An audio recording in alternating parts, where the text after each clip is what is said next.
Being humble is a great one because you never want to perceive yourself or view yourself as better than another person or than your customer. Being successful, I guess, is just learning. And once you learn, it doesn't just stop there. You have to take action. And I wouldn't be where I'm at right now if I didn't take action on what I learned.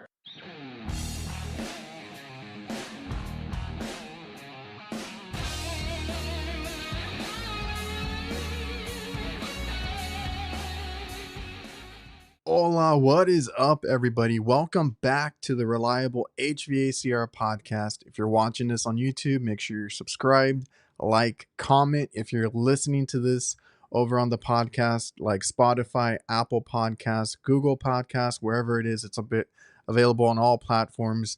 Please leave us a 5-star review to help us get out to more people. I love doing this because it is good conversations with good people. Anybody is welcome. If you guys ever want to be a guest on this show, if you guys listen or watch any of my content, go ahead and message me. Come on, tell your story. That's what it's about. If there's any sponsors that want to reach out and support the show, go ahead and also reach out to me. My email's posted everywhere. ReliableHVACR956@gmail.com is how you can get a hold of me.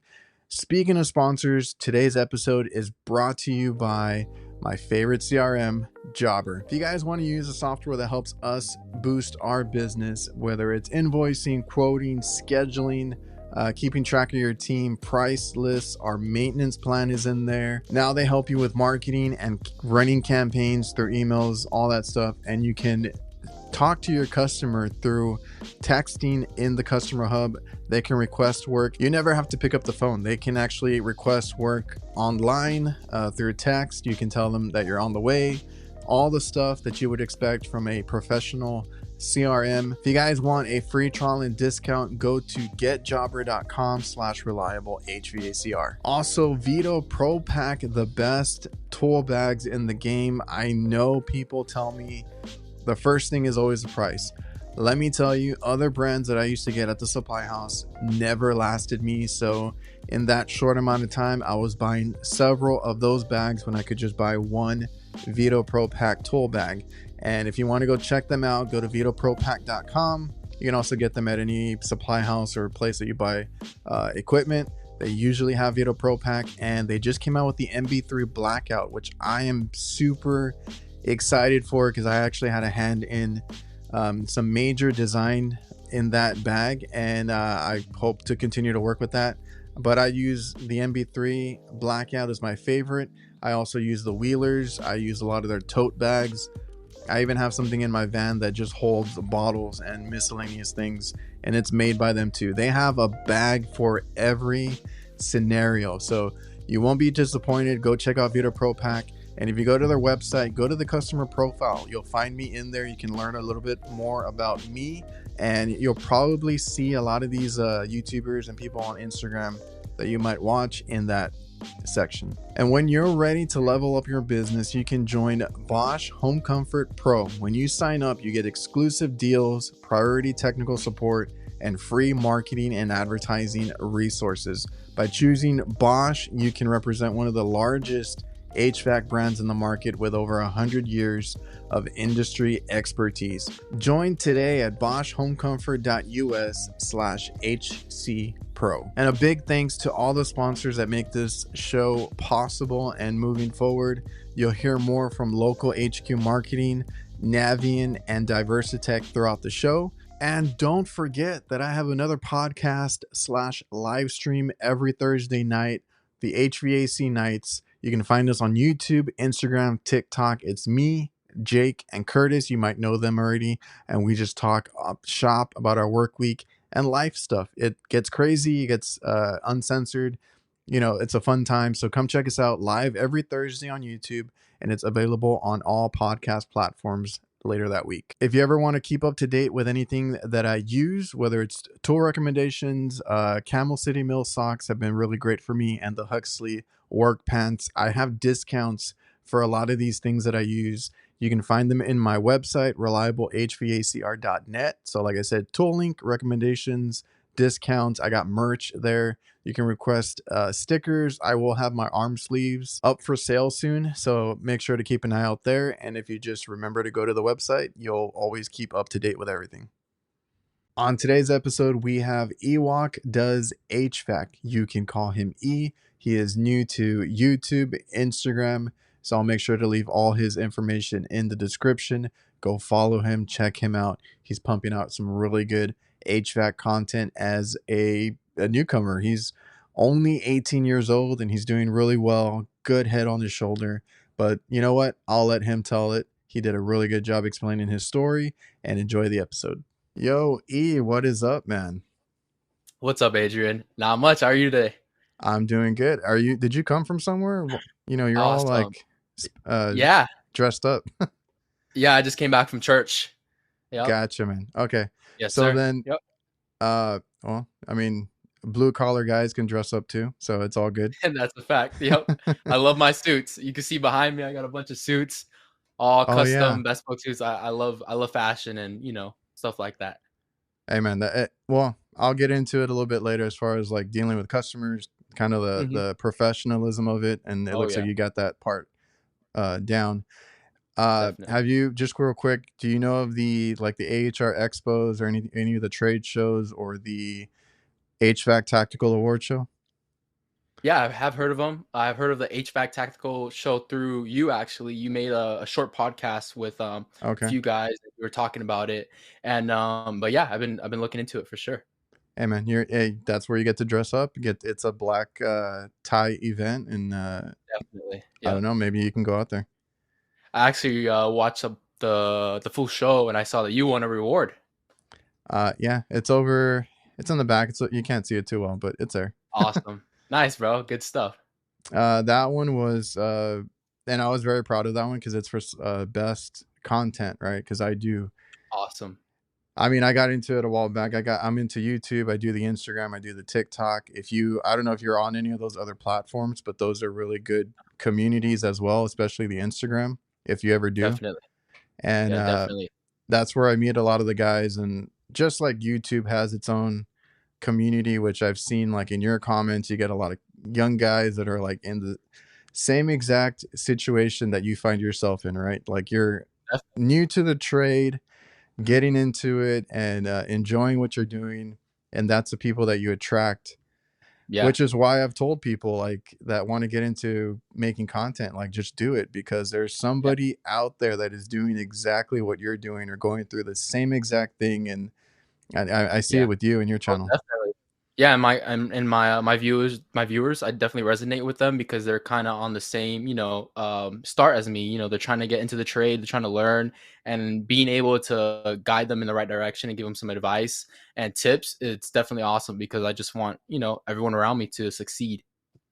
That's a good outlook on that. And if you obviously you're doing pretty well, your numbers have been going up and stuff like that. So like when I started seeing that, it's like, okay, I got this platform now. How can I help others, right? Because when I Definitely. started mine, it was just because like I see a lot of crazy stuff at work, doing restaurant refrigeration and stuff like that. So I'm Yeah. in kitchens, I'm in all these weird areas, Yeah. and I was like, sometimes I see some crazy stuff, and I was like, I'm just gonna post it. People But want to then see that. those comments and messages come in, and it's like, oh dude, this helped me this with this, or this is motivating, or this. I'm like, Yeah. that kind of blew Yeah. my mind. It's crazy. It's something I never expected for anyone to kind of like say they learned something from my videos, or I've motivated them, but it's definitely something that comes along with doing it, and it's awesome. It's definitely awesome. Makes me want to make more content and provide more content for all my viewers so they can learn. It's a big motivation type of deal when you see that stuff, because every time, and it's overwhelming. There's a lot of work that goes into it. I'm not sure like what your flow is, but like, recording, editing, posting that stuff, Oh, yeah. especially if you're trying to be consistent, like it's a lot of work. I'm sure you've It kind of definitely is. noticed that. I definitely came across that hurdle just recently, just realizing how long it takes to edit a video. And obviously, my edits aren't anything crazy. It's nothing out of the ordinary. It's just simple editing, and just that Yeah. simple editing of just hours of footage can definitely take up a whole day. Yesterday, I just found myself editing for pretty much a little more than half the day. You know what I mean? So it's crazy. It's something, you know, you learn, but yeah, When I started, it's because it's funny because like I've talked to so many people doing this now, and so many of them do the content, whether it's on YouTube or any of the other platforms. And like when I do the group live stream with the other guys, Curtis and Kraus, it's funny because me and Jake are like, you know, we want to add music, we want to do this, like we get real into the editing.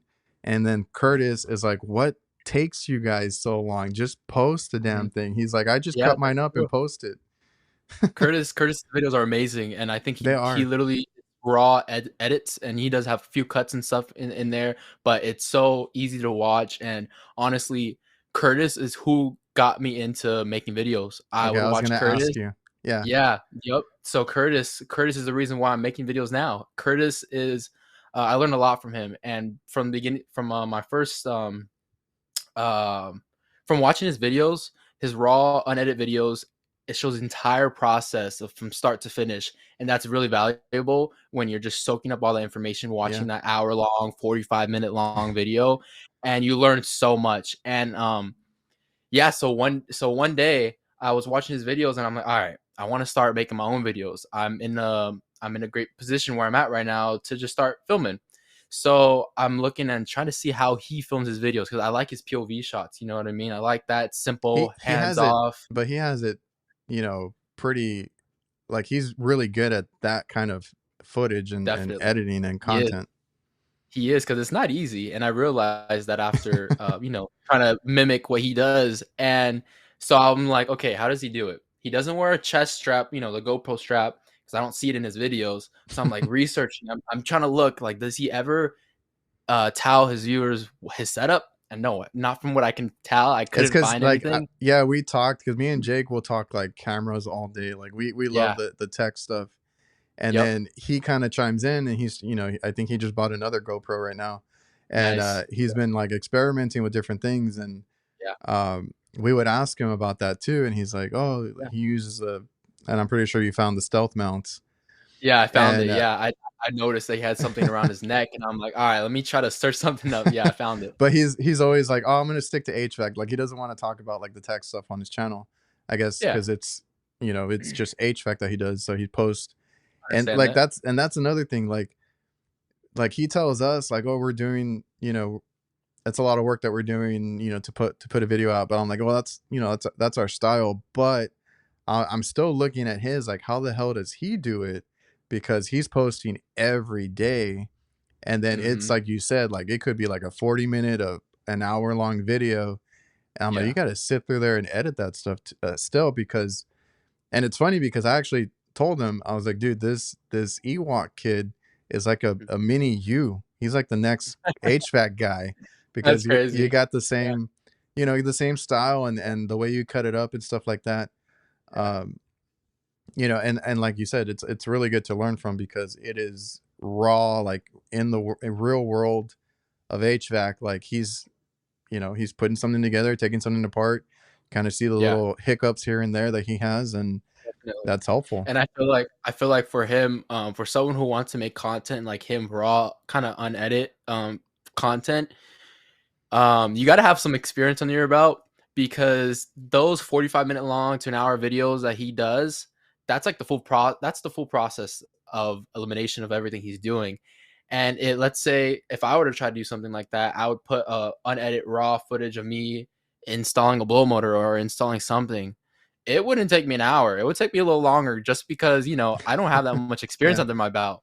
So if I personally would try to do full raw unedited videos, it would be a few hour long video. You know what I mean? So that's why I respect that, because him himself, he has a lot of experience and he knows what he's doing. So he's able to eliminate, install something or diagnose something quickly, and within a decent time span, he can make a full length video about it.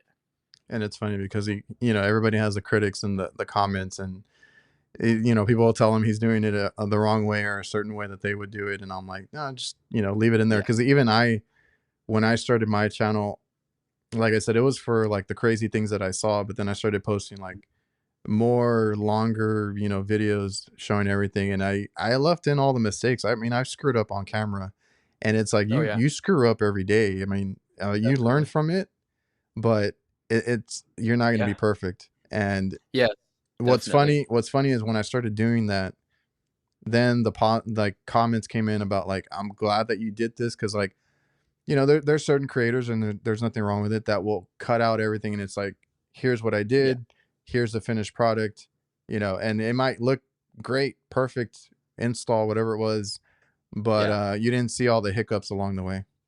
That's true, exactly. And as far as hiccups, and that's something that I've came across recently, and I'm gonna be more, what do you call it, public about. And my next video is actually of a callback, my first callback that I've ever gotten from running service calls. So I'm gonna make a video about that, and just show, like, what happened. If it was I take full accountability, of course, but Yeah. I want to give my viewers a chance to kind of interact and give me your opinion. Was it my fault, or it's And stuff like that. I can predict high views, because every time I put callback in my title or anything like that, people Yeah, go and instantly yeah, and run that up. yeah. And I'm thinking of titling it, "My first callback. Was it Oh my yeah. fault?" Question mark. That would Hey be good. man, it'll get the views. This podcast is presented by Local. Local works tirelessly to help HVAC contractors rank higher on Google. They use an attack methodology to make sure that contractors dominate their local service areas and increase their market share and generate higher revenue. Reach out to Local at localhq.com/reliable. Mention me or the Reliable HVACR podcast, and you'll get 2 months of SEO for free. And this was something else I was going to mention, but are you 18? Yes, I am 18. Yes, Holy sir. crap. I Yeah. have been doing this almost as long as you've been alive. Wow, I'm that's I'm pretty crazy. I'm 17 years in the Wow, HVAC trade. nice. That's amazing, bro. Congratulations. That's a Thanks. sick milestone for sure. Oh, thanks. I can already feel the especially talking to a lot of these kids on YouTube or Instagram. I'm like, man, I feel my age. I'm starting to feel it. Nah, man, you're good. You're pumping out content. You're doing amazing on YouTube. Your videos that I watch, you're doing amazing work. It's awesome, bro. Thanks, man. And even I've taken from Curtis, because like me and Jake like kind of look up to that guy too. Like you said, he's Nice. been in this for a long time, and he's Definitely. just calm and collective and goes through the process, the way you should. And seeing him do the long form and the POV that you're talking about, that kind of got me into doing more of that style too, Yeah, which I think is just, it's helpful to somebody. it is, most definitely. So then let's go ahead and introduce you to anybody watching or listening to this. Name, occupation, kind of where you're from. Sounds good. Yeah, my name is E. I am an HVAC technician out of Southern California. I've been in the trade for 1 year and 8 months now.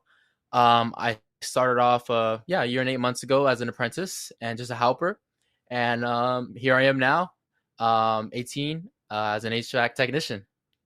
But yeah, I'm from a small town out here in Hemet. That's where our shop is located.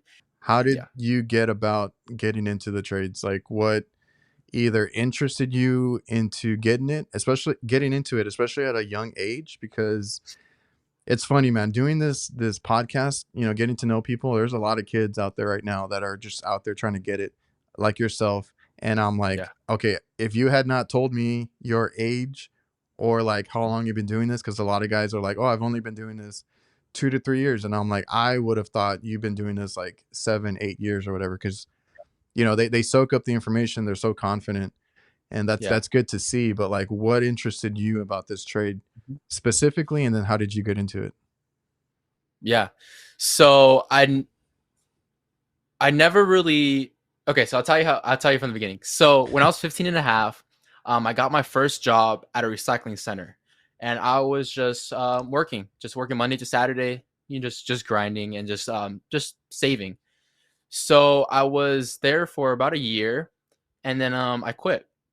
There was a 6 month period in my life where I wasn't working, and I was just kind of looking to see what I wanted to do as a career.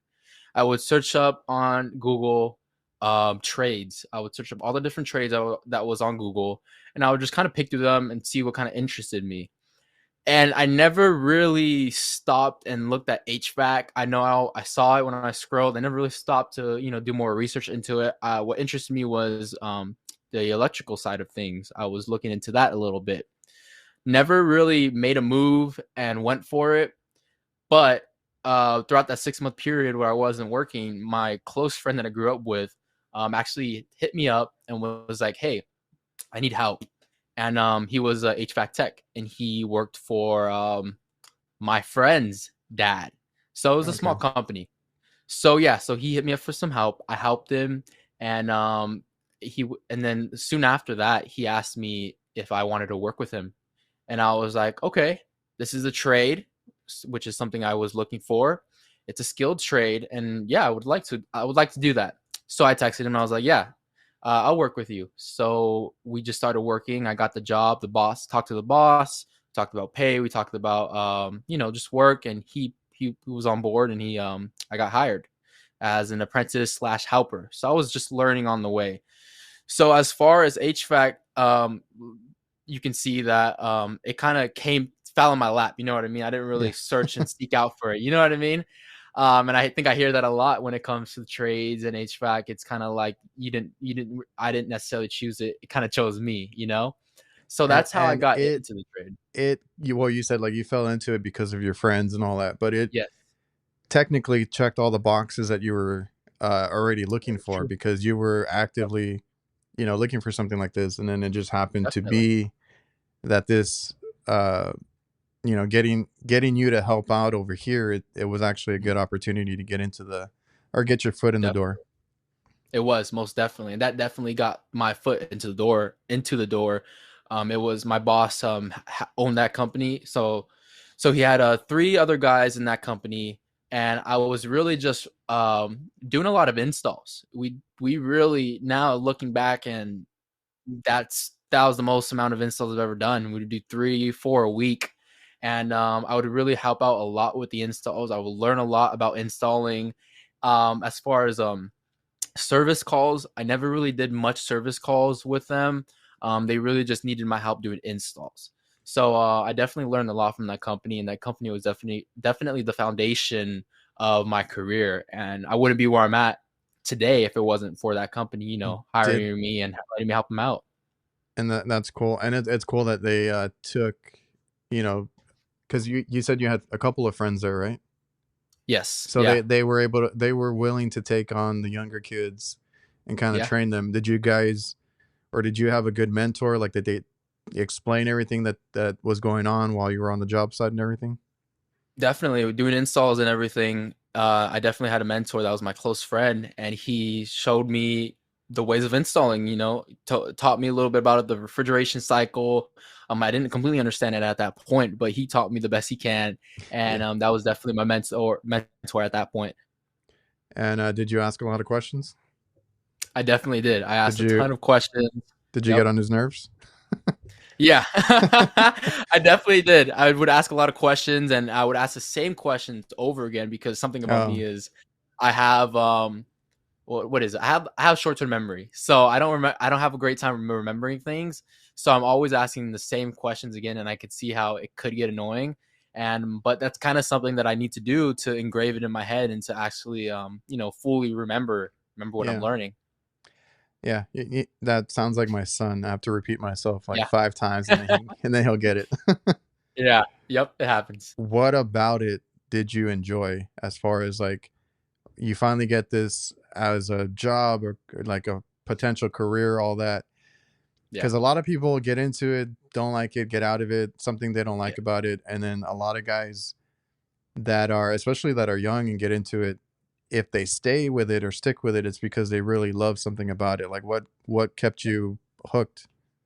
Yeah, so it was definitely the customer service, the interactions with customers. So coming from that previous job, the recycling center, I always liked being upfront and talking to customers. I liked the conversations we had, and just the communication. So coming to the trade and being able to talk to new customers every day, new customers every few hours, it was amazing.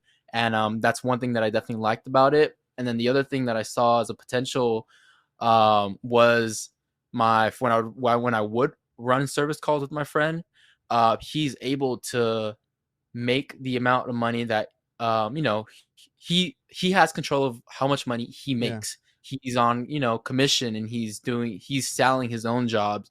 So I like that idea of, you know, being able to make what I want to make, being control of how much money I make.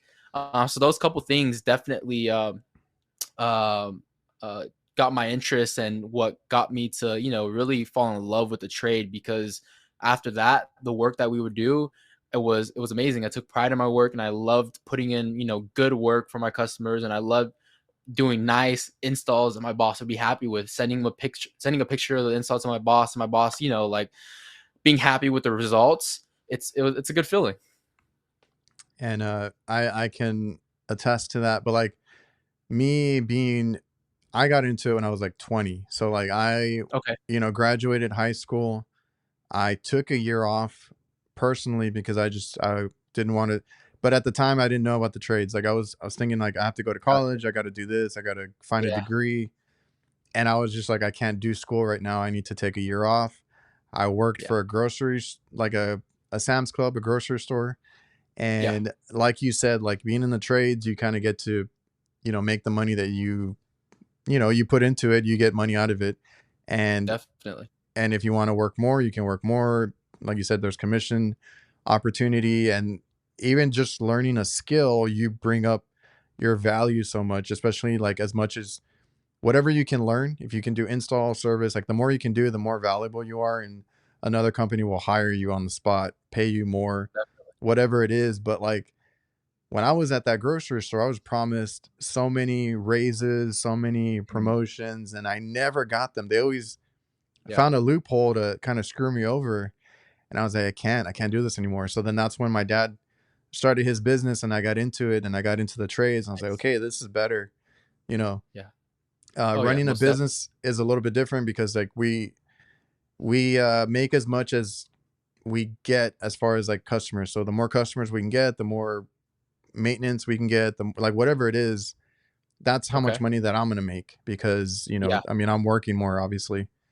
But yeah, Yeah. that whole grocery store, I was just so upset and I was so happy Oh to yeah. leave That was and your then get turning point. Yeah. yeah, I was so happy to tell the boss they're like, "No, I'm gonna go work for my dad. We're gonna go start our own thing." It's like, I'm out. It felt so That's good. awesome. That's awesome. Hell yeah. So, okay, so then you worked there. Did you stay there? Or did you move to another company? Yeah, so for that first company that I worked for, I was there for a year and a half, and I was just soaking in all the information I can and trying to learn as much as I can from that company. But there was a point in there where I kind of felt like there wasn't too much more, there wasn't more room for growth. So I definitely wanted to look for another opportunity at a bigger company, and that's what I did. So one Sunday night, I reached out to probably 10 HVAC companies, and I was just searching up HVAC companies near me, and I was just emailing them an email, similar email to every single one of them, and it was kind of just talking about me, my age, how I have a driver's license, and the tools I possess, and the experience that I have, and three got back to me. One was, I think, union, so they weren't like hiring apprentice at the moment. The other one weren't looking for apprentice, because that's what I was asking for. I was asking for an apprentice slash helper position.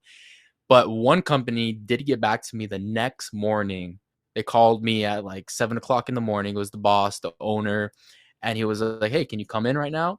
And I'm like, "Sure." So I get Yeah. out of bed, toss some clothes on, and I go straight over there to the shop. So he basically did a little interview, just talking about me and stuff like that.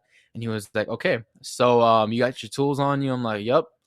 And he was like, "All right, I'm gonna shoot you to an address, and I'm gonna send you to this job. It was an install, and I'm going to have you help out my guys." So he wanted to see, he wanted the guys to get to know me, see if they like me, and just see how I work and how I perform. So I did that, and I helped him out. And me and those two guys, we had a lot in common. We were having good conversations, and we just all got along well. So about a day after that, he gives me a call. He's like, all right, come to the shop. And he's like, I got the job. And he gave me company shirts and stuff like that. And but yeah, that's how I got into the job that I'm at right now. And the job I'm at right now, I've been here for about 3 months now. Okay. Today's episode is also brought to you by NAVIEN. If you haven't seen it yet, NAVIEN has entered the HVAC space in a big way with the new NPF hydro furnace. This hydronic forced air furnace delivers industry-leading variable capacity operation from 15 to 100% in both natural and propane configurations. You can learn more at navieninc.com. I also want to thank DIVERSITECH. They simplify your work. They have everything a contractor needs to complete a job. That goes from equipment mounting, condensate, management, tools, maintenance chemicals, electrical components, indoor air quality, and much more. They have different branches under the same umbrella. More than likely, you're already using some of their products or tools. So go check out diversitech.com, and it's your one-stop shop for everything HVAC. So like at your first one, was it just installs? Did you do any service over there? Yeah, so it was a lot of installs, and it was barely any service. I would run like, man, I don't even remember the service calls we ran, but it was probably like a handful. But it was mainly installs. And then over here, is it more service? Yeah, so over here, mainly what they had me doing was installs. So at first, it was me and another guy that were dedicated installers, and we had an install van. And the thing is, I was talking to the boss, and I told him how I want to stay busy all year round, and I want to have work. So one thing he told me was, okay, I'll have you run installs, and then when there's no installs, I'll have you ride along with my technicians, and while they're doing service calls, I'll ride along with them. So I was really happy with that. And one other thing he did say was, when it's slower on, in winter, when there's not much HVAC work, he'll have me do plumbing, because we do heating, air, and plumbing. Oh, okay. Yeah. Is there a preference that you have now that you've done a little bit of both, like installs or service? Oh yeah, my preference is definitely service. I love service. Okay. Yeah, service is definitely my preference. I love it. My whole thing is like, I can't sit still. I don't like being in one place all day. So like installs, like I don't mind doing them, and I'll make sure that it's done, the best that I can. Like you said, be proud of it. But I love running around. I got a call here, then I got a call over here, and then I got a problem that I can't solve right away, and I got to think about it. Like all that stuff. Oh yeah, is why I loved doing what we do. Definitely, yeah, me too. I don't like being in the same place at the same place the entire day either. I couldn't imagine myself being in an office job. I don't think I'd be able to do it. So if you worked when you were like younger, like you said, 15 or 16, at a recycling center and all that, were you thinking about college at all? No, I don't think college is. No, I don't think college has ever been a thought.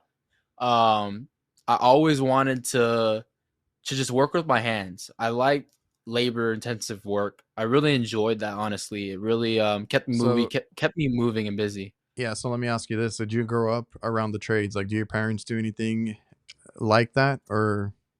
No. So I've never grew up around the trades.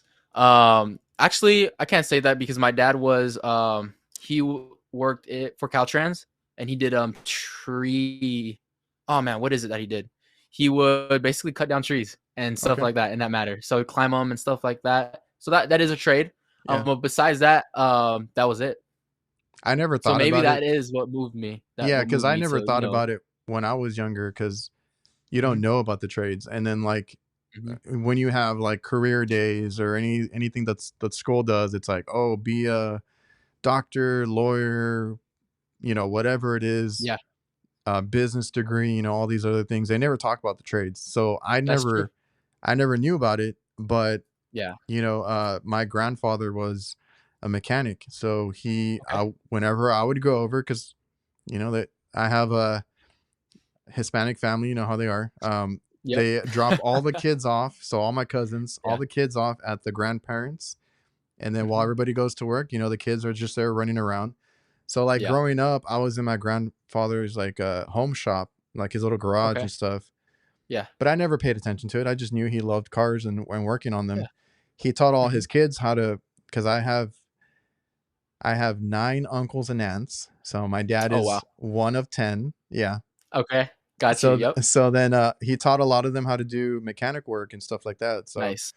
then growing up, my dad would help me work on some vehicles and then this and that. So I Hmm. kind of liked, like you said, I like being outside, working on stuff with my Oh hands, yeah. building things. And Definitely. I just never thought of it. Like I said, I was still in that mindset. I need to go to college. I need to do this. I need to do that. So Yeah. I'm always Yeah. just curious as like the newer generation is a little Mhm. more conscious about like that they Yeah. want their money now. I'm pretty sure that's Yeah. kind of what you Oh wanted. yeah. So I did come across a video, now it comes to mind right now. I'm remembering. There's a video of this guy. I don't remember his name. He's in that kind of friend group of Andrew Tate. I'm sure you know who that is. Yeah.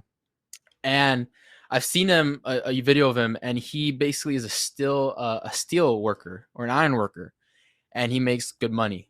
And basically, he was basically saying that a lot of the kids in this generation, they want to make that easy money, that quick money. They want to make that money online. They want to do stocks. They want to do trading. And that is true. And I can attest to that because that's what I did at first. I was day trading and I was trading stocks. It didn't end up too well. Lost a lot of money, but that's Oh, something that a lot of kids, want to do. But this guy was basically saying that no one wants to work in the trades. And he was saying that in the trades, there's a lot of good money in trades. And I remember he was kind of comparing it to people with degrees in college and the debt to income ratio and stuff like that. And that video did get me more intrigued into the trades, most definitely. So that's something I did want to bring out for sure. it's Yeah. crazy. It's crazy because like yes, like, the what I've noticed is the generation right now is like, they want their money quicker. But that could mean a few different things. That could just mean that they're going to bypass college like you did. Mhm. Uh Yeah. some people do ask me sometimes, and they'll be like, what do you make starting out in HVAC? And then they're like, Hmm. or they're in their first year and they're like, I make this much, how can I make more? Yeah. And truth be told, I mean, it's not the most lucrative thing to get into your Hmm. first year or two. I don't know, Oh, yeah. maybe you lucked out. I don't know how it works where you're at, but Hmm. like Yeah. honestly, it also depends on where you're at, cuz like where I'm at, I live in a low income area. Like Hmm. it's all cheap here. Companies Yeah. are low balling everything. Like Yeah. you can only afford, especially an apprentice, like to pay them so much. So like you're gonna have to earn your stripes, Yeah. and I'm pretty sure you already went through that because they already kind of saw Yeah. like your potential or what you were doing. Yeah. So Definitely. once you get that part or past that Mhm. part, yes, like the money rolls in. You kind of have to Yeah. just keep that in mind. I always tell people keep that in mind. You Definitely. might start at like $15 or less. I don't know what it is now, Yeah. but like you might Yeah. start there, but you could end up in the Exactly. 20s easily, in the Yeah. 30s There's a easily. period. Exactly. There's a period where you're not going to make the money that you want to make in the beginning. But once you get past that period, then it's just up from there and you can really have control of what you make. That's definitely a good tip to tell, people starting out because they might look at their paycheck and be like, "Man, am I in the right trade? Am I in the Yeah. right career?" You know what I mean? They might question themselves. And honestly, I did that at times myself. When I was making minimum wage, I was like, "Man, I feel like I'm stuck here. I feel like, at the recycling center, I was making X amount. It was decent because I was there for a little bit and I got raises. So going into the trade, I'm like, all right, why am I making less than what I made at a recycling center? This is a Yep. skilled trade. So I was kind of going backwards and I had to remind myself, okay, I just got to get through this period. And I know it's going to be worth it once I get through that period. I had a little bit of a benefit because it was my dad's company when I Okay. started. But yeah, like coming from the grocery store, I mean, I wasn't making much there either. It was like Yeah. less than 300 a week. I don't know what it was back Mhm. then. And Yeah. then coming to my dad's, like he literally just started. I was excited to get into it and kind of get a grasp of like what was going on. And honestly, he does kitchen work, so it's like fixing Yeah. fryers, steamers, like all this Nice. cooking equipment. Yep. So that's what I started with. and I honestly, I didn't like it. I still don't prefer Okay. not to do that side. I prefer to Yeah. do what we do, but Yeah. I took a pay cut to go work for him. I was like, he couldn't afford to Okay. pay me Yeah. much, right? Yeah. And Yeah. then we've had our ups and downs. Even like I've had weeks in my first few years where he couldn't even, like, I didn't even get a paycheck because, Yeah. you know, Wow. we were Yeah. trying to figure all that out. Yeah. We hired people and it kind of went downhill from there, and we kind of Mm. had to like let go of people and then kind of start up again and all that. Like, we've been through all that, Oh but yeah. there's always that end goal, right? Like, my end goal was like, this company is going to be basically mine, and the way we run it is I run the HVAC side and he runs the other side now. So like, Okay. that was always my end goal, and I was like, I will Yeah. have the freedom to do whatever I want, Yeah. later on, which I'm Mhm. getting those benefits now. I have kids. Nice. I pick them up from school. I get out when I want to get out. I make all their little events, stuff like that. That's kind of the stuff that I always kept in mind, That's amazing. working for myself. Yeah. Most definitely. And you got through that period, that rough patch. And I'm once you I'm got s- through that, and like you said, yeah, and like, you being in it so young, and I tell people, like, when they get in it, take advantage of being young. You don't have like a yeah. family to feed. Yeah. You don't have nagging injuries like I do. Yeah. You're Yeah. still young. You can push through it. So Definitely. take advantage of that, because that's when you're gonna build it up, work those long hours. You're not gonna mind all that stuff. You're gonna, it sounds like you save your money, save all that money so Yeah. that later you can kind of benefit from all that, Most definitely. Yeah, that's the plan. or like take it easy. Yeah. Because now I don't want to do anything. I'm like, no, I'll send because my brother works for us, my younger brother. I'm like, no, Okay, I'll cool. send him to Yeah. go do that. Or if we have a helper, I was like, There you go. you get in the attic. Are you like an outdoor person? Have you always been an outdoor person? Like you said, I know you like to work with your hands and stuff like that. Any other hobbies before getting into the trade? So I wasn't always an outdoor person. I want to say I am now, but growing up, I was addicted to video games. I was gonna say, are you a And gamer? yeah, growing up, I was a gamer and I What would what play was long hours. Well, I'm sorry. What was weird for me is I was Uh-huh. a bit of both. I was a Okay. gamer because, I mean, it's hard for me to play games now. I feel like I'm not even as good Yeah. anymore. But like, Yeah. I used to play video games all the time with my best friends. Like, they would come Yeah. over, play whatever had came out, and Yep. I don't know.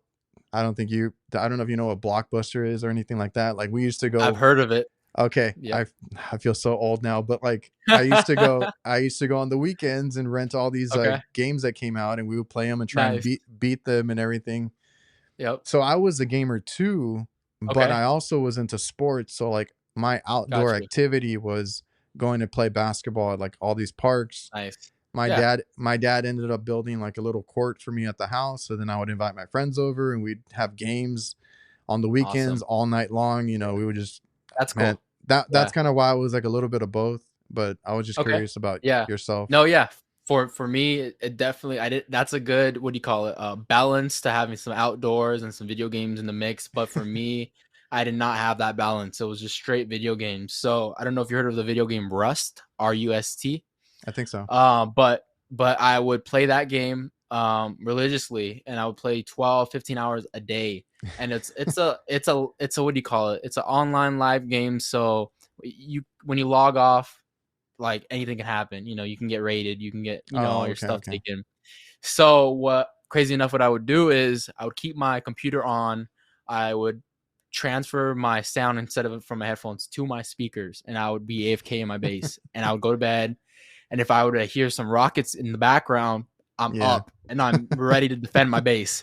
So that was the video game I would play. I would play with some YouTubers that make amazing content. They make like movies, but it was amazing. But And you got I to play would with them? yeah, I got to play with them. Well, Yeah, it was I was awesome. actually gonna ask you, did you have like a gaming channel before? Yeah, so this channel that I'm making content on, I tried making content for video games, because before Rust, I would make a lot of content on Fortnite. That was my game, Oh, Fortnite. okay.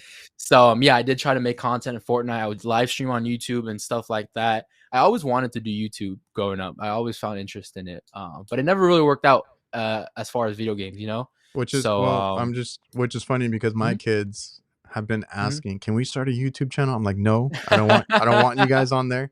And it's funny because Really? I have Yeah. one now, but I was like, Yeah, "No," because that's it's a generational thing now. It's like I it want to is. be a YouTuber. That's a thing now. Yeah, most definitely it is. Everyone wants And to.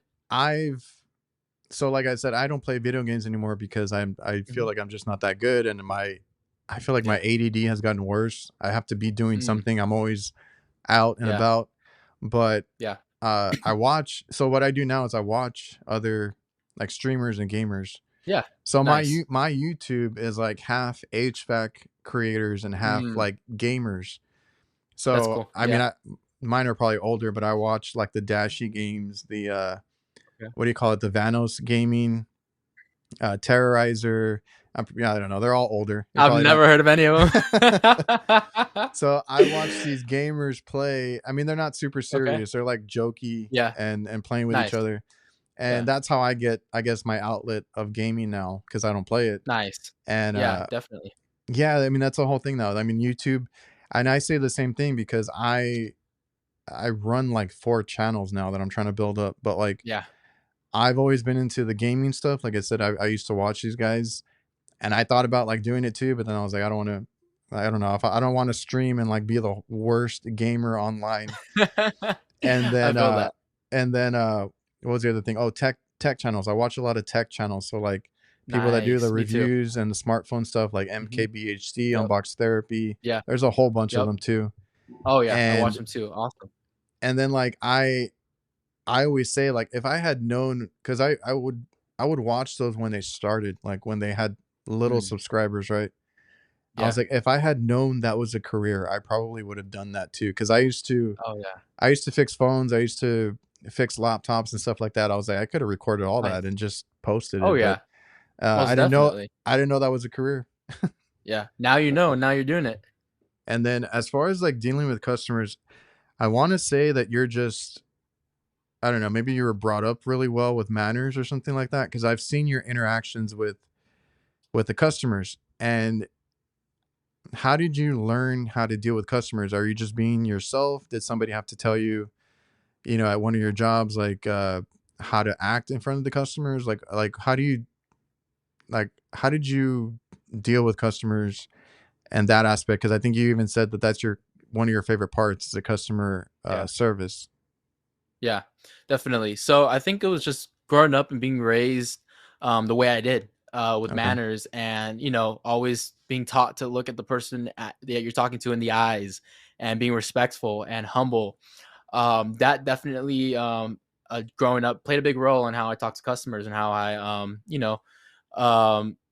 talk to them. So it was definitely growing up. I definitely picked up a lot of good qualities that I was taught. And I think it's just, being humble is a great one because you never want to perceive yourself or, um, view yourself as better than another person or than your customer, because then, you're going to it's just not going to go well. Wow. You just need to show respect. And I personally like viewing my customer superior to me. Honestly, this goes to anyone that I talk to. You just view them superior to you. Don't talk down to them, and you're gonna have their respect. And the respect's gonna go both ways.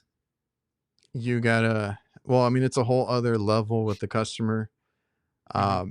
And I always say, like the residential guys, like hats off to you guys because you're in another person's home where Yeah, you need to be respectful of their yeah, house and everything that they definitely. have there.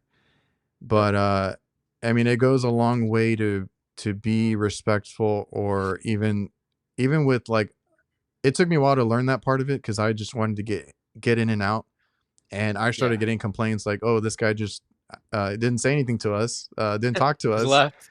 and just yeah, just left. I don't even know what's going on." I'm like, "Oh, I didn't know I had." And I had one recently that I was like, they were like, "He didn't even say hi." I was like, "Okay." So then I had to kind of adjust to that, Yeah. and I got that part down, and then I realized, Yeah. okay, now I need to do that with other technicians. So I've tried to do that at the the supply houses or even the Yeah. counter guys. Making friends or like networking with people. That's a Relationships. big part. Yeah. Yeah. Building Definitely. relationships with people because then you Hmm. never know. I mean, it could also benefit you at the end of the day. Oh I yeah, talked most to definitely. somebody, I think it was on nights though. Like, even just being buddies with the guys at the supply house, if they have a part I need and it's like the last one they have, they're gonna hold it for me, Hmm. right? Because they're Oh like, yeah, oh, yeah, Adrian's gonna come and get this. He needs it. I'll hold it for him. So little things like exactly. that go a long way Yeah, too. and I think HVAC had a big part of HVAC is customer service and talking to customers. So having that relationship with customers and being able to talk to them like you're saying, it definitely helps you out a lot because that's what HVAC is all about, customer service, and Some techs don't understand that, and like I said, even because I had a technician mindset when I started, Mhm. I honestly didn't even want to do anything with the business side of it for a Mm, long time. But as a technician, you might think like it doesn't matter that much, but it does, right? Because you just think of it as another job, but like the business is like, that's their customer. You want that customer for life. You want yep. they if they're comfortable with you and your technicians, they're always going to choose you Yeah, over over other companies. other companies, whether it's a big name company or a cheap Yep, company. They're going to call you if they definitely. feel comfortable. Because then I've seen in your videos you are patient with them too, and you talk them through Yeah, everything. Like, and yeah. it's a great thing. Yeah, definitely. And a lot of people will talk about those helicopter customers that are over their shoulders, how they Yeah. don't like that and it bothers them and it pisses them off. But for me, I love that. I love helicopter customers, and I personally get that a lot being 18, Oh being new to yeah. the trade.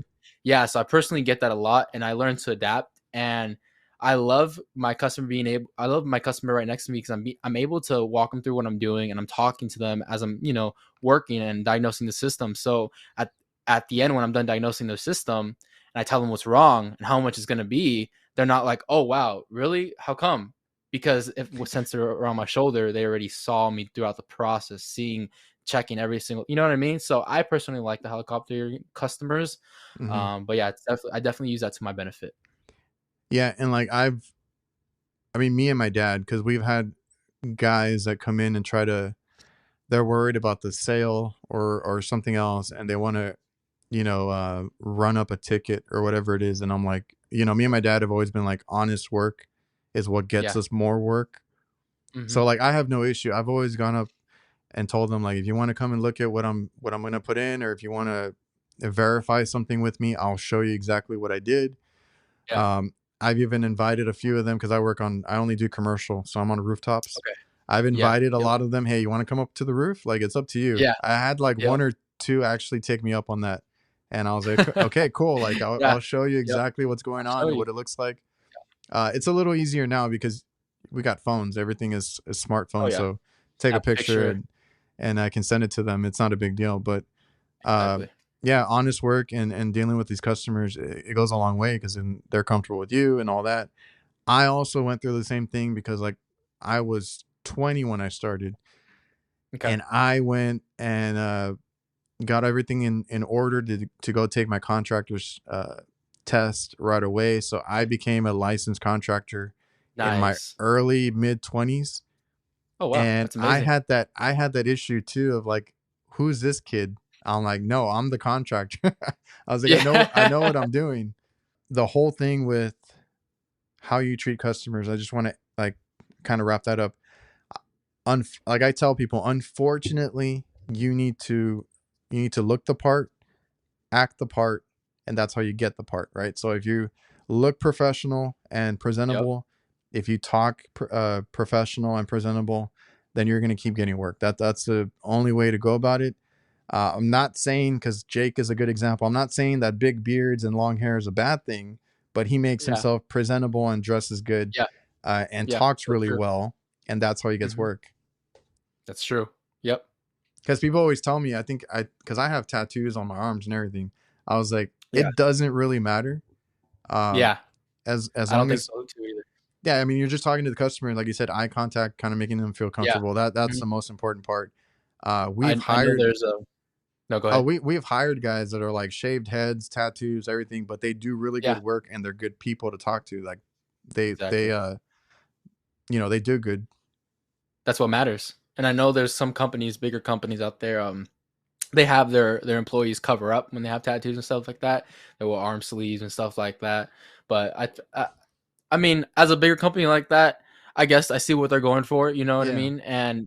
But I feel like at the end of the day, all that matters is, you know, their customer service, the way they treat their customer, and their work ethic and how they work. You know what I mean? Yeah, because I've been on Facebook where somebody will post something, you know how people like to troll and stuff. And Yeah. then they'll chime in like, with all those tattoos, I would never hire you, or I would never Nah, yeah, send you out to a crazy. customer. I'm like, that does not matter. Nah, that's pretty crazy to say that. Yeah, like, because I wear these arm sleeves for sun protection, and people have asked Yeah. me like, do you use those to cover your tattoos? I'm like, no, Mm. it's for Yeah. my protection. I mean, Exactly. I don't think anybody cares about tattoos in Yeah. this day and age, you know. Yeah. No.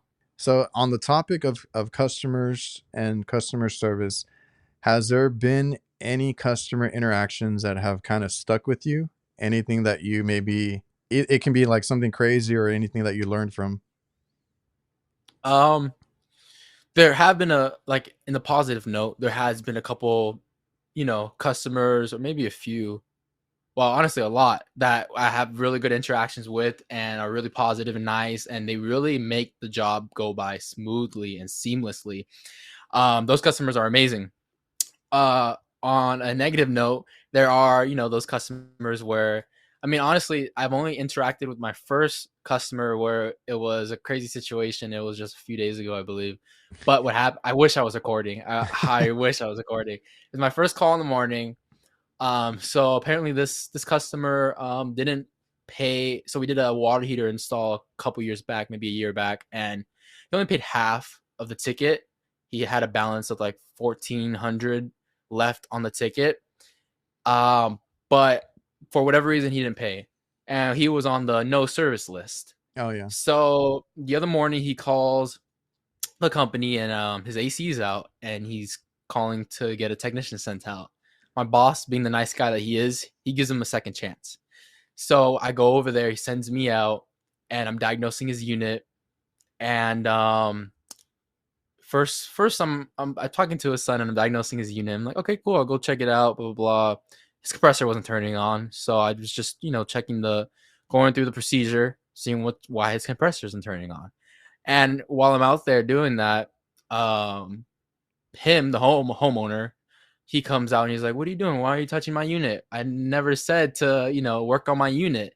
Hmm. And I'm like, "Your son told me to work on your unit, and your compressor isn't working. What do you mean it's working fine?" He was telling me he's working fine. Oh. I'm like, "Okay, I can stop working on it. You know, he's saying it's working fine, where it clearly isn't." It was like, "Okay, I'll stop working on it. I'm fine." He had another issue in hand about his secondary line was dripping over, you know, the window, blah blah blah. So it was probably clogged. So I'm like, okay, I'll go look at that. And then his son was trying to talk to him to like, no, dad, the AC upstairs isn't working. And he was like, okay, go ahead, finish doing what you're doing. All right, so I'm finishing up. It was just a capacitor. I switched out the capacitor. I'm like, okay, before I go any deeper, before I check to see, you know, why did this capacitor go bad, I'm gonna call my boss and see what I should do, because he has another problem at hand that he wants me to look at. Hmm. So my boss gives me instructions to take payment first before I look at that second problem he has. Take payment first for the capacitor. So I do that. I go to take payment for the capacitor, and I'm like, all right, your unit's up and running, because I put the capacitor in just to confirm that it was the capacitor. I got the Yeah. unit up and running, and I'm like, all right, man, your unit's up and running. Here's a price. I'm not paying that. That's too much. Okay, that's fine. I don't have a problem taking out the capacitor, putting the old one in, and leaving. So I do that. But what happened was our dispatch fee. I Oh. was like, okay, all I gotta collect is the dispatch fee for, you know, obviously for my service, my diagnostic fee, the gas. It's all in the fee. And he was like, I'm not paying the dispatch fee. The office never told me that there was a dispatch fee. I didn't want to argue with him, but I told him that our office always lets our customers know that there's a dispatch fee. Are you sure? And he Hmm. was like, no, all I was told was the dispatch fee would get taken off if I did any repairs. I'm like, okay, you literally just confessed telling me that Yeah. you were aware of a dispatch fee. Anyways, I just, call my boss. I'm like, all right, he's not wanting to pay the dispatch fee. What do you want me to do? And the boss tells me, just leave. Just I'll call him. I'll talk to him. I'll tell him that, I tried giving you a second chance, but we're not going to service the area. So that was the first interaction with the customer that I actually had that was, like negative or, didn't go as planned. But yeah, that was probably the first time I've ever had like a negative interaction with a customer. All my interactions have been pretty positive and nice. And they're and you get those every Yeah. so often. It's not super often, but Yeah. even Yeah. on the commercial side, we deal with that too. And you, the main thing is how you handle yourself. So Yeah. the last thing you Definitely. want to do is, like you said, argue with them or lose your cool or anything like that, because then that's just going to look bad on you and the Exactly. company. So Mhm. sometimes it's like it's not worth it. We've had to, I guess they call it firing your customers. Like we've had to, like you said, just walk away. We're not going to service anymore. It's not Mhm. worth the hassle and all that. So um, Yep. you learn that as you go. Yeah. Most definitely. And there's calls that I've seen. Like I've seen videos on YouTube. I've seen Curtis, um, uh, uh, walking away from calls. Like Oh yeah, it. Sometimes it's the best thing to do. When you get a customer like that, or when you get a customer that is disrespecting you or in a way, like there's a professional manner to handle that, and there's an extent where you take it and you're comfortable with it and you handle it, but there's that extent where if it goes too far you just walk away. And I definitely haven't been in a position to have to do that until that time, oh yeah. but I can definitely see some customers being in that position to walk away, and you just have to walk away. And I think I've heard you say in one of your videos, like you also like kind of try to read the room with these customers, right? Yeah, Kind of definitely. Yep. see how they are, and then that's how you kind Yeah. of go into it Yeah. with the customers. Yeah, exactly. Because when I go to my door, I always greet them, and I'm always like, "Good morning." I ask them how they're doing. Obviously, their AC is not working, so sometimes it's like I'm doing bad. Yeah, But I ask them how they're doing. Blah blah blah, and I just read off of the first sentences, the first word that comes out of their mouth, and you can really read a person's energy, and you can read their energy off of that. So I like to read the room, read their energy off of that, because you can kind of tailor your energy, your personality to them, because some customers, they're really chill and laid back, and you don't want to be that super energetic person to that person because it'll get annoying. You know what I mean? It would really get yeah. annoying. You got to just match their energy. So I definitely learned that, running service calls, obviously, usually elderly people, you got to be more soft spoken to them, talk to them slower, just because, they can, get a better understanding of everything you're saying. You'd be on the same page. Yeah, because what came to mind was there's this other guy. He goes by Rich in kitchens because he does kitchen work, and Okay. he's very outspoken. Like Okay. he'll say whatever. He's called out his coworkers before, but now he runs his own business, so it's not a big deal. Nice. Because he Yeah. Yeah. wants Yeah. things done the right way, and Mm-hmm. we've had conversations, and he's a guy that also reads the room, especially now Yeah. because he's all about customer service and that kind Oh of yeah. stuff. Even though like you talking to him, he just wants to like you know call out everybody and say Yeah. whatever's on his mind and whatever's wrong. But like when he deals with the customer, he It's reads the professional. room and he's professional, and he takes pride in winning over customers too, because you're going to get Mm, some of those hard ones sometimes that might give yeah. you like a hard time, or they might be difficult, but keeping your cool is what helps, right? You Oh yeah. like he says, like he keeps his cool. He tries to like what you said, like good morning or how are you doing, or maybe find something that is a common interest and just get a Oh yeah. conversation going. And they Yep. go from like being the worst customer to a buddy on the job site there, and Exactly. they let you do your work, and they're a good customer after that. Having that relationship is very valuable with your customer. Yeah, no matter how you get it, like you said, read the room, get it, or build that trust, and match their energy, or like know how they are. Mhm. Yeah, definitely. So I'm gonna go through some of the questions real quick from some of the comments that you got, which I think we answered Okay. some of these. So like, have you ever Okay. done commercial? Because somebody asked commercial, residential, which was Marco Flores. Okay. Yeah. So the company I came from and the company that I'm in now, we do mostly residential, but we do some commercial. So I want to say 80% residential, 20% commercial. So yeah, I do work on a little bit of commercial. Okay. I have some experience. Well, I'll talk about this. So my last company, we had a contract with Crunch Fitness, and out there in Idaho is where they have a lot of gyms, Crunch gyms, and I think that's where they started, if I'm not mistaken, is in Idaho. So they were really getting ripped off by HVAC company, and one of the investors in Crunch was from out here in California, and I believe my boss was friends with him. So he really recommended my boss's company for work. And Crunch Fitness in Idaho, they would send us out there. They would fly us out in Idaho, and we would do a lot of work for them. So I have a lot of experience with. I can say this because we installed probably like 20 maybe even more package units for our Oh, Crunch. okay.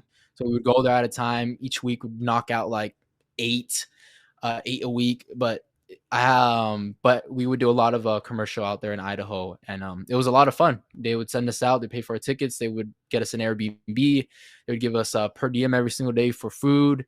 But that experience really early on was honestly amazing, and I'm glad that my boss kind of included me into that, because I definitely learned a lot, and it was definitely something cool to experience.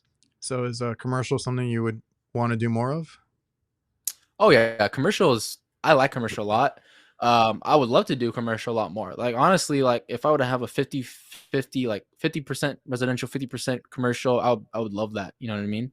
Um, but yeah, most Yeah, definitely. I'm a commercial guy, so I'm always going to say that I prefer Yep. commercial, Yeah. just because I don't Yep. like to be in people's houses and stuff like that. Yeah. Attics, because here everything is an attic. I know some places get the Oh yeah. luxury of like Jake does Garage. nothing but garages.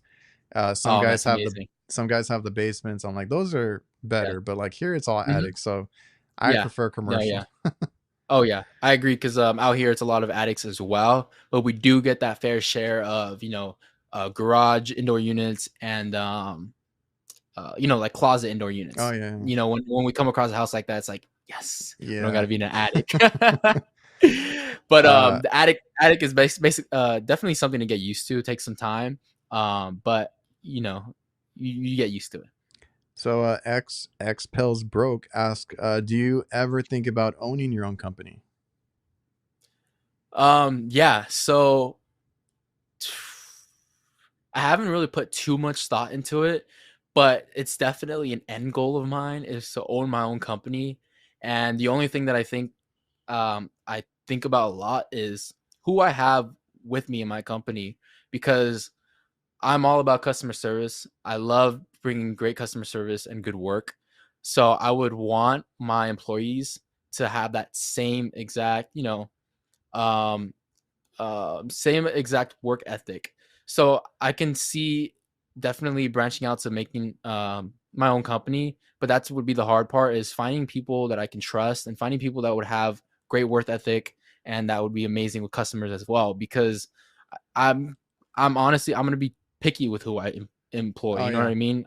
I definitely wouldn't just pick up the first guy I see. But yeah, most definitely opening my own company would be something in the future that I want to do. And like I've told people, everybody's success in that is different. So like you got Yeah. guys like Curtis that are a one man show, and he'll Yeah. subcontract everything because he's we've all gone through that, as far as like trying to hire people, it not working Yeah. out, and you do got to be picky. Yeah. So he's happy as a one man show. We over here we have like 4 people or 5 with a Okay. helper, and we're happy that Nice. that way. And I kind of want to Yeah. expand, but it's going to be like a slow process because Definitely. I got to find some people that I can probably train and go that route. And Exactly.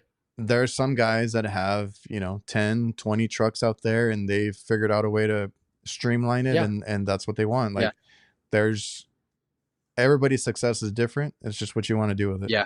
I forgot to Okay. ask you, did you go to any kind of trade school? Not I didn't go through any trade school, but I just got enrolled in trade school this month. Oh, so you're going to be So I just going started. at the same time Well, as yeah, you're I working. started. Okay. Exactly. Yeah, yeah. So I started. Yep. So then are you doing like a night school? Yeah. So my boss is nice enough to pay for my trade school. He actually Okay. was the one to offer it.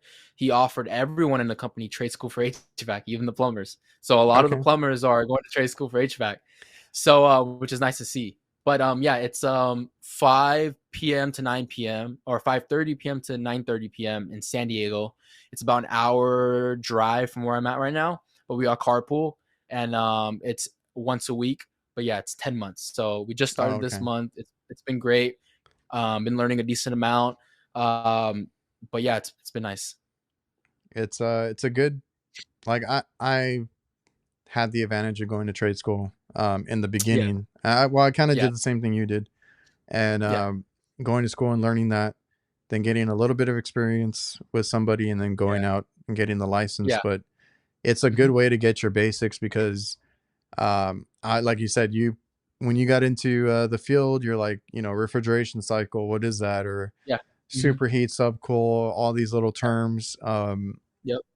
hooking up gauges. Well, you're kind of already learning that part of it, but like me Yeah. getting into it before I was really into the field, like that was a big advantage of me when I got into the field, knowing the right way to do things because I had a lot of guys that I worked with when I started that had bad habits, and I'm like, okay, then, Yeah. like that's not the way you're supposed to do it.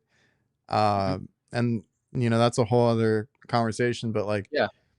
schooling, because I get a lot of questions about that. Like it's not necessary. Obviously, you got into it without it, but Yeah. if you feel like you need, or like you said, your boss paid for it, so it's kind of like Mhm. a Yeah. why not, uh, Exactly. It and would it be dumb for me to and pass it it up. gives you a little bit of an advantage, like learning Yeah. things in the book and the way things Yeah. are supposed to be done and why things do, the way the things that they do, Exactly. refrigeration cycle down to the vapor, the liquid, everything. Like that's Yeah. the cool part of it. If you aren't in the trade as of right now and you're trying to get into HVAC, and let's say you can't land a job, you can't get an apprenticeship, you can't get in a position to be a helper, then yeah, go for it. Schooling is amazing. And throughout that time, you'll gain some experience and maybe that'll help you get a job. But the way I view it is if you're an apprenticeship for a company, if you're doing hands-on work for a company and you're already kind of got your foot door in HVAC, I personally wouldn't recommend it because you're going to get into a lot of debt and it's not cheap. Schooling isn't cheap. I mean, compare trade school to, other college courses, it's not as expensive, but I don't think it's necessary for when you are in the trade already because when you're learning hands-on in the trade, that's when you're going to learn the most. And Yeah. me personally, I've learned more being a helper, being an apprentice, helping out other guys than I have in school. So I just would recommend schooling if like you're not in the trade, if you've never done any hands-on work. But if you already kind of got your foot door in the HVAC trade, then I wouldn't say it's necessary. It'll definitely help you out, but like I wouldn't recommend getting into some debt if if you're already in Yeah, the trade. because well, like I went to at the time it was a community college, so like I did the whole Okay. financial aid thing, that helped me pay for Okay. it, and it wasn't Nice. that That's bad. good. Uh, Okay. yeah, price wise, it wasn't that bad, but then That's good. I didn't have I wasn't in the field, right? So I didn't know how to use tools. I Exactly. didn't know how to do all this Yeah. stuff. So those are the things that they taught me, like to bend copper, make my Exactly. swedges and all that stuff, and to learn how to braze. Like that's something that I learned in Mhm. school. Perfect. So like you said, like if It's you're perfect not for in you. the Yeah. trade, yeah, if you're not in the trade already, that's where you Yeah. learn all those things, and it could help Yeah. you if like you said, you're emailing these companies, you're trying to get a job or anything like that. They might Mhm. prefer if you already know how to braze, how to hook up your gauges, stuff like that. They might be quicker to hire you. Um, Yeah, most definitely. unless you luck out and you get like you said, an apprenticeship and you learn it that way. Mhm. It's there's different ways to do it. Exactly. Yeah. There are some school so I went to NCI for a couple courses and I did air balancing and duct optimization course. It was a 3-day course, and that schooling, wow, was Oh amazing. yeah, I there's a learned bunch of a those lot. now. Yeah, there's a bunch of those courses that you could take for specific, things Yes. and different. But yeah, I learned so much in that course. It was amazing. Like those like small courses, um, I really recommend. And Yeah, yeah. like I'm gonna take one about. Mhm, No, go I ahead. forgot about those. There's the Yeah. NCI, that's really Yep. focused on the HVAC, the airflow, Yep. like you said, a lot of that Mhm. kind of stuff. There's Yeah. all these other Yep. events too, but there's like a lot of these little courses that you can just take, Exactly. that are just Yeah. a day, a couple days, whatever it is. And then Yep. there's also, I mean, there's so much YouTube stuff now. So if you guys go to That's YouTube true. and watch like AC Service Tech or HVAC Yeah. School, or Yeah. Yeah. Ty There's a lot. Brenneman is a really good one too. Like those guys are giving out free courses Free online. information. Yeah. I was just watching one last night. It was, yeah, great information. There's a few that I go to when I run into something that I haven't seen before. I'm like, okay, somebody has the video on it, right? So a Yeah. lot of the young guys, that follow you and might be watching this, if you guys just go to YouTube and kind of watch these channels, like these are literally like classroom type content Literally. on Exactly. It's YouTube. what you're gonna learn. It's what you're gonna learn if you go to trade school. Yeah, trade school. It's like I said, it's good if you find yourself into it and maybe don't get into debt. Like I said, financial aid or whatever it is that you can do, but Yeah. it's not that hard to get the training you need to other ways. Yeah, definitely. Jonathan asked if or how do you balance, especially I feel like now with your schooling, how do you balance life as an HVAC technician? Like, what's your work life balance? There's not much balance. I wanna be completely honest. There's not much balance. I work a lot. I work Monday through Sunday. I've been working Monday through Sunday, since summer started. Today, I'm on call. It's Sunday. Okay. I'm on call right now.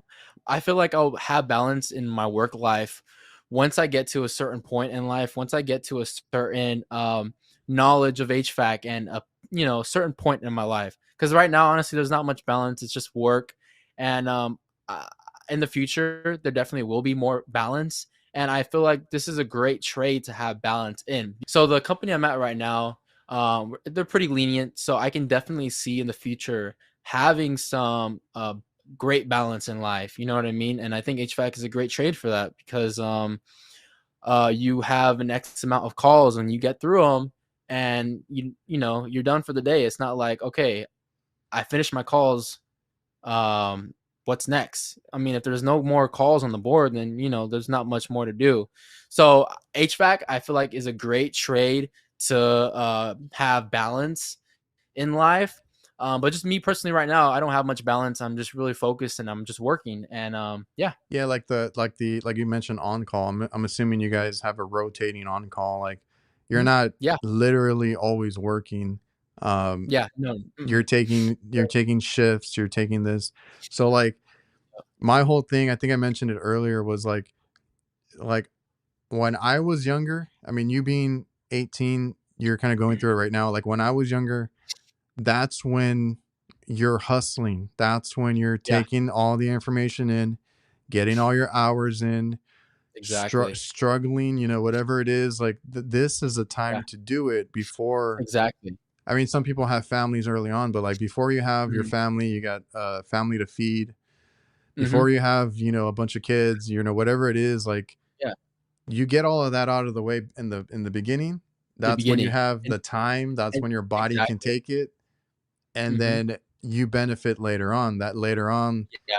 you're You a can have that balance. you got that Yeah. seniority with your company or anywhere because you've had experience already, and then you're Yeah. not going to be the one that's always working, right? You're going to Yeah. get your pay, you're going to get your hours, you're going to get your raise. uh Mhm. but like I tell people, like in the beginning, you hit the ground running.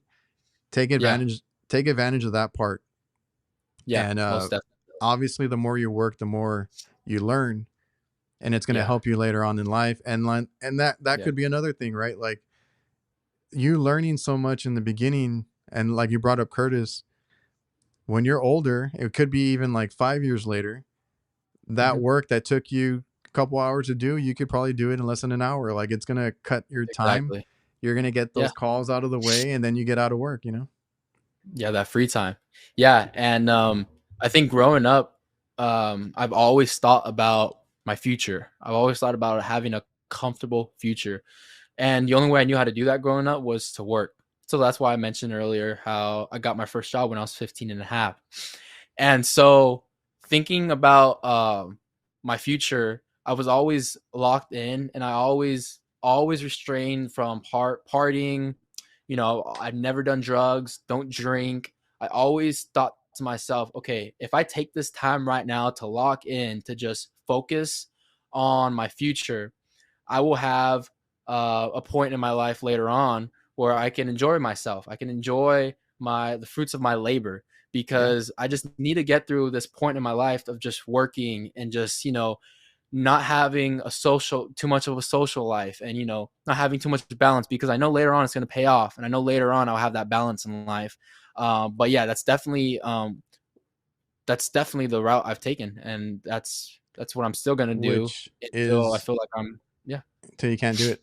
Um, exactly. which is Yeah. cool because, or cool to hear, because I was the same way. Now, Nice. I didn't take the trades as serious as I took other Hmm. things serious, but like when I was younger, I did the same thing. I didn't do any drugs. I never Yeah. drank. I never did any of that stuff because Nice. in the back of my head, I'm like, I could be doing other things. I could be, Hmm. I don't want to, I don't, and I've always been, I've always thought about money too, because like, Yeah. I would always think like, how much money do those guys spend buying beer every week or Yeah. cigarettes or whatever it is, Yeah. right?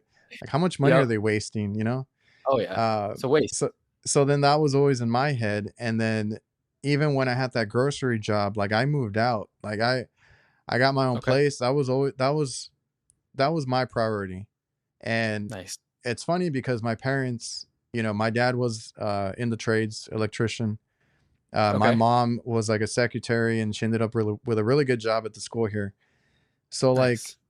I was brought up pretty well too, and my mom was really good with money. My dad not so Okay. much, but my mom was really good with money, and she had all her notes, and she did all this. She wrote everything down, expenses, budgets, all of that. And then when I wanted to move out, she's like, "With what money, right?" Because I only worked at that job that paid like a couple $100 a week. Yeah. Yeah. She's like, "With what money, or like, have you thought this out?" I'm like, "Yeah." And I had a notebook full of like my notes, like I need this much, and I can afford this much. These are my expenses. Nice. Because I had a car at the time, like a car payment, and I had everything laid out. And I'm like, "Who do you think That's I good. learned that from?" I'm like, "I got it from Yeah. you." So like, Exactly. I've always been worried about my money and like how I Yeah. spend it. And if you think Definitely. about your future, I mean, that's a it's a good thing to get, or be aware of early on in your Yeah. life, and Oh then yeah. like plan it out. Yeah, definitely. That's good to have a plan like you did. But yeah, so I always liked saving, and that was like a big thing. I would always save my money when I worked. I never really blew it or spent it. And then I came across some videos on YouTube, like some financial videos, and it was just talking about like keep your money in a savings account or a banking account. Oh yeah. It depreciates, and there's not much to be made. So I always look deeper into that, and I have a few investments, and just from YouTube, just straight watching YouTube. I always just learned about finances and stuff like that. So when I was 17 is when I first made my first like Charles Schwab account, and I wasn't of age to make it, so Yeah. I had my mom make it. So I had my mom make an account, and that's when I opened up a Roth IRA, and I started just putting money into there and for my future, just for my future. It's like it's nothing crazy. It's not like I'm gonna have instant money being made. It's for the long run. You know what I mean? But it's something. And then I have a index fund in the S&P 500, and then I have a high yield savings account. And with all these, like I always constantly put money into those investments account every single week, every paycheck. I made it a Okay. habit. I made it something I do. I put 10% into each account, and I just divide it out, and I just throw it in there. And whatever I get left with is what I have. You know what I mean? Uh, But yeah, I was never good about that early on. I do it now, and that's good. usually any big chunk of money, money that I get extra, I throw it in there. Yeah. Oh yeah. My girlfriend does like what you do, is like every paycheck there's a Yeah. percentage that goes over. Yep. And Exactly. it sucks when you start it because you see it and it's like not Yeah. much, but like Exactly. that you Yeah. gotta Yeah. just let it be, and then Gotta save see up the your growth. money. Yeah. Definitely. And And everyone watching, like, it's never too late to start. No matter like what no, like age you are, I said, it's like never too late. I just started a few years ago. Yeah, exactly. Yep. I just hope everyone that's watched this, and I'm sure a lot of people that are watching this are trying to get into the trade, trying to get into HVAC. Just hope you guys are able to, take something from this podcast, take something from Adrian's content, my content, and learn from it, because that's step one to being successful, I guess, is just learning. And once you learn, it doesn't just stop there. You have to take action. And I wouldn't be where I'm at right now if I didn't take action on what I learned. So one thing, knowing something, but it's actually putting it to use. So I hope you guys learn something from this podcast and are able to put it to use, put it to action. And I will just add to that, you never stop learning. I Mm-hmm. myself, being 17 years into this, I still do my homework. I still read up on things. I still look up, you look up stuff after work. I mean, that's a big key to kind of like being successful, is just Yeah, never stop learning. definitely. Yep. So I appreciate you for coming on, man. Thanks for sitting down, taking the time. And Of course, man. everybody, Thank you for having me. yeah, no problem, man. Everybody watching and listening, I appreciate you guys for tuning in, and we'll see you guys. All right.